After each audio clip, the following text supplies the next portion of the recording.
I'm Josh from Chapter and Verse, and you're listening to Rhino Radio.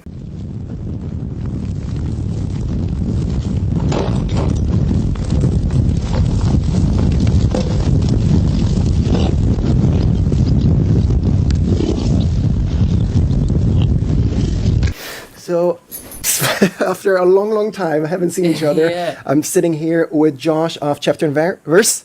How you doing? Good. How are you? Yeah, very nice, very nice. Still celebrating Christmas, I see. Yeah, right. Okay. Yeah. Matched it. Got my Christmas socks on. Yeah. Matching with the cushion. Amazing. We got some sweets in the same colors. Yeah, yeah. So, Yeah, we do. is it still legal to say Happy New Year? Or is it too... Yeah, why not? Happy New Year. Happy New Year. Yeah. So Glow is out, an EP, second EP, It is. 25th of January. That is right. Okay, do you want to get all the business stuff out of the way? Sure. Okay, so next Friday, in 2 weeks. Yeah. Yeah, I don't so the know. 25th, what day is today?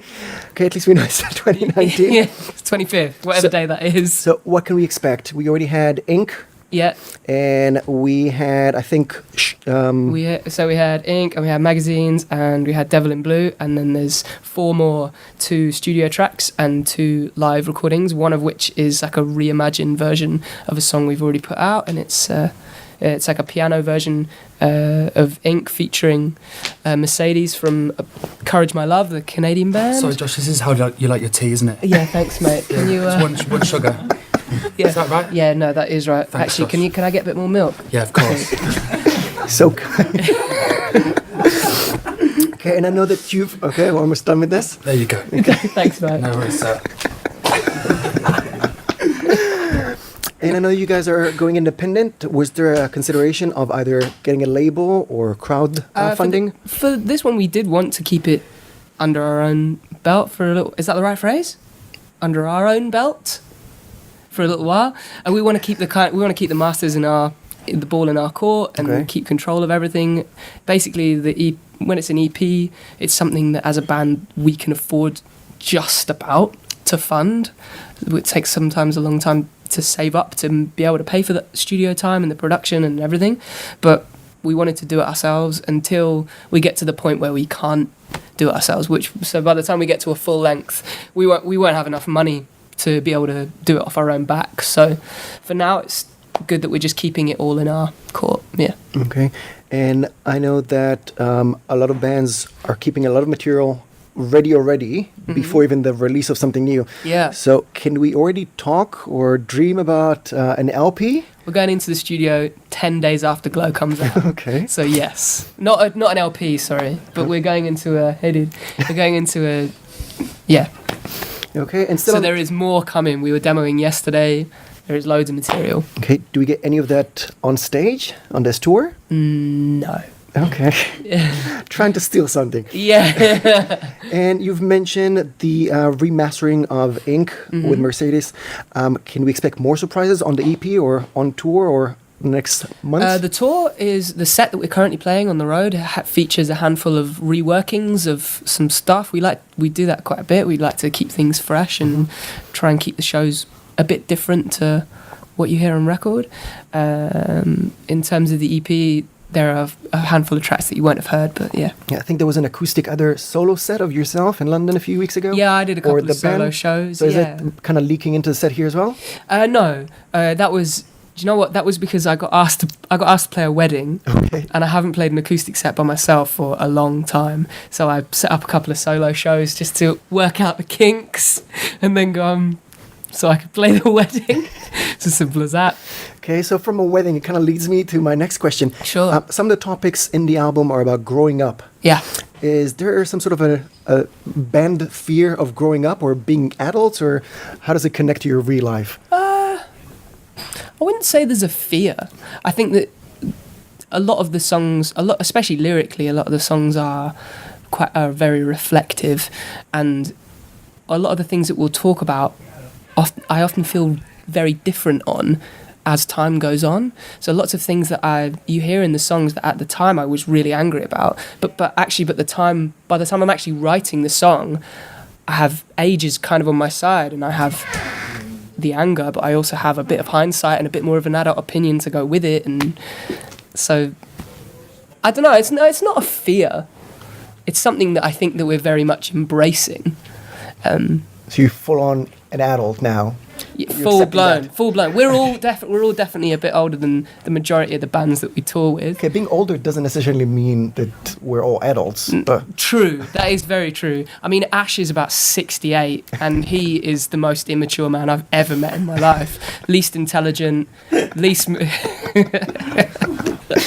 okay, I'm gonna try and save at least Ash's respect here. Yeah. But, Thanks, mate. Yeah, I love Ash. okay, I heard something about some sort of a fist pumping ritual before you guys went on stage. Is it still going on? It's just like a weird tradition. It's really simple. It's just fist pumps, and we all have just like little things that we say to one another, and we just can't not do it. Okay. I feel a bit uncomfortable if we don't do it. Okay, any more superstitions going into the band?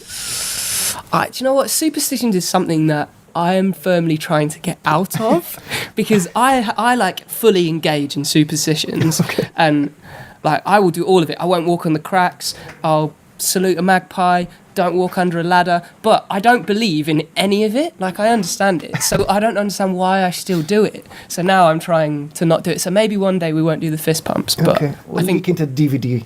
yeah. Okay. I think it's unlikely. Okay, do you like rumors? Rumours. Yeah. I like Rumours by Fleetwood Mac. Okay, so I'm going to confront you with a rumor. Hopefully, you're going to like it. Okay. And then let me know what is actually true. So See if I storm out. Yeah, there are two rumors, both about the video for magazines. Mm-hmm. So the first one, it starts saying part 2. Mm-hmm. So there's a rumor online that it starts with part 2, even though there wasn't part 1, is because you guys are struggling with your GCSEs.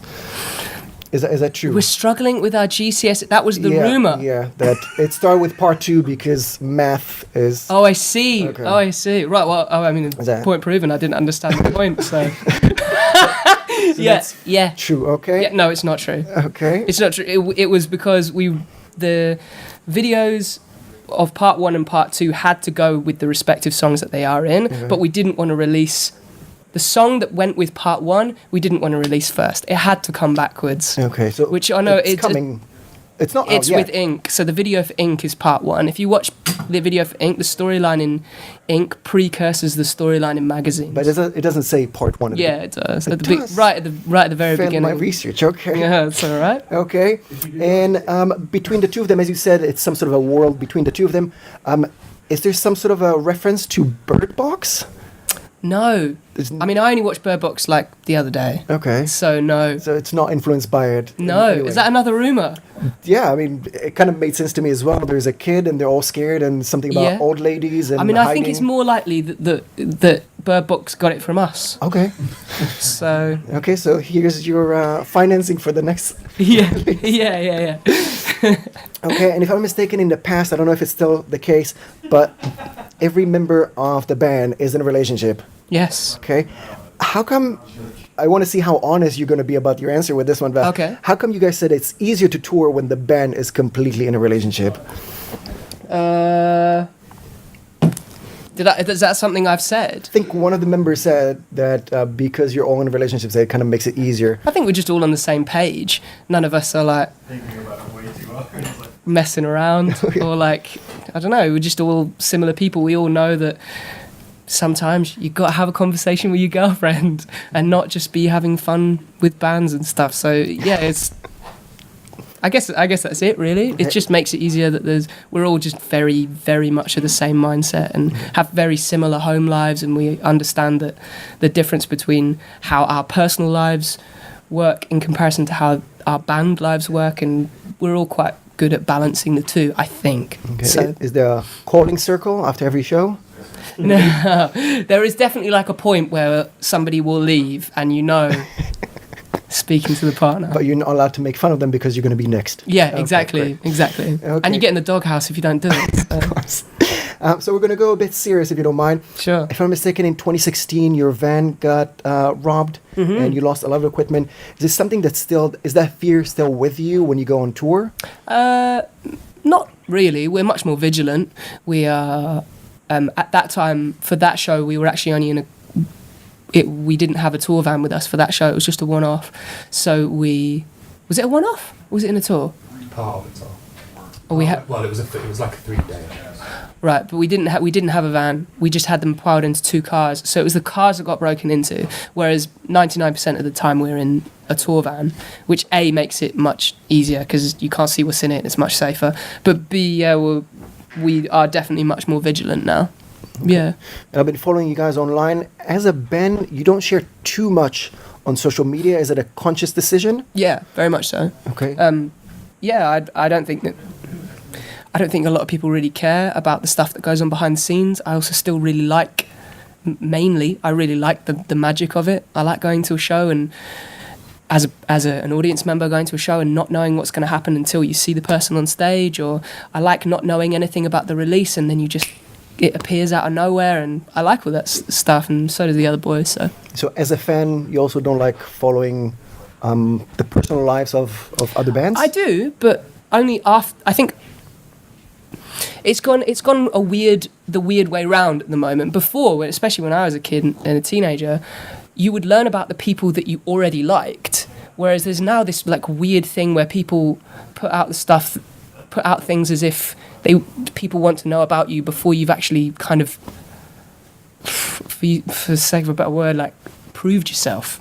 Like I care about the artists and the lives and the history of the people that I rate, but if I've only heard one song and I think it's like average, I don't really care if you're in the studio or not. I know that sounds mean, but that's like the attitude I take on it. So I think for us, we're just like, if there's eventually if there's a demand for people to know what happens behind the scenes, then sure, we'll show them. But for now, we're just working hard and see if people like the product.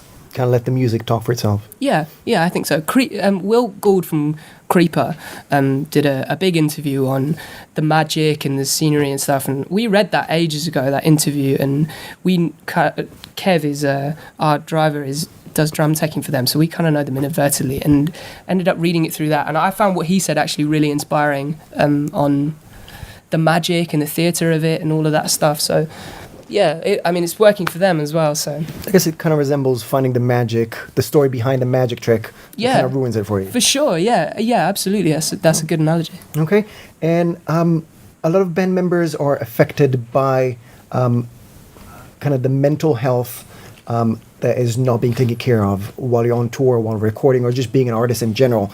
Is there any... Do you mean our band or like in general? In general. Right. A lot of band members, either recent stories, obviously we heard about Chris Cornell and Chester Bennington, but even bands are just taking a step back because they need to focus on themselves.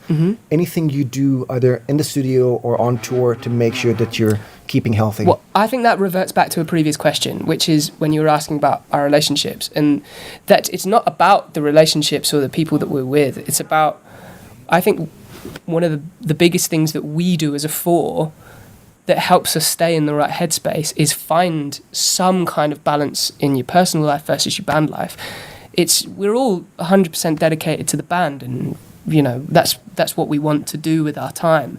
But you need time to step back, and you need to prioritize things in your personal life, or if it's just calling your mum or going on holiday for 3 days. And there's a real culture in art where people feel like they have to be on call constantly, because if something comes up, we've got to do it. If a show comes up or a festival comes up or whatever, like, we've got to be there and we've got to be 100% committed all the time. And I just don't think that is healthy. There's no other job in the world that will make you do that.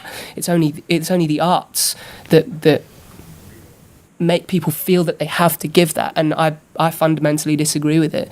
I think it's perfectly okay for a band to say, you know what, we're not going to do that for now because we all need a break, we all need some time off with our family and our friends. And for me, my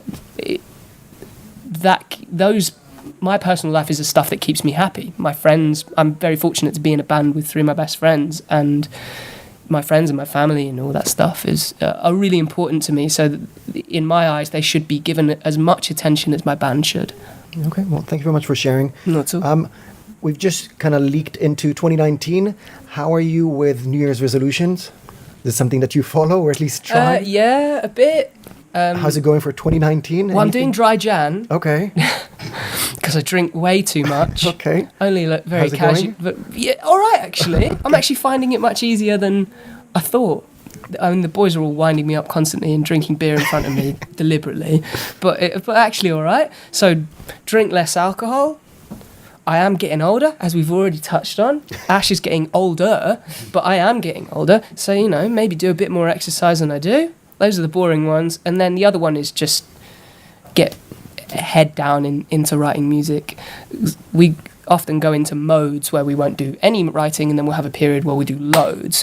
Whereas I kind of want to just, for me personally, just do it as much as I can, as often as I can. And even if most of it's crap, it doesn't bother me, just so long as I'm kind of getting some kind of creative outlet. I think that would be good. Okay, so we can kind of touch base on that later on in the year, see how it went. Yeah, sure, sure. If I've got nothing to show for it, you know that everything I've written is rubbish. Come back with that video on the promises and see how you cashed up on that. Yeah. Okay, Josh, chapter and verse, anything else you want to add to fans and listeners out there? Thanks for listening and thanks for checking it out. EP 25th of Jan.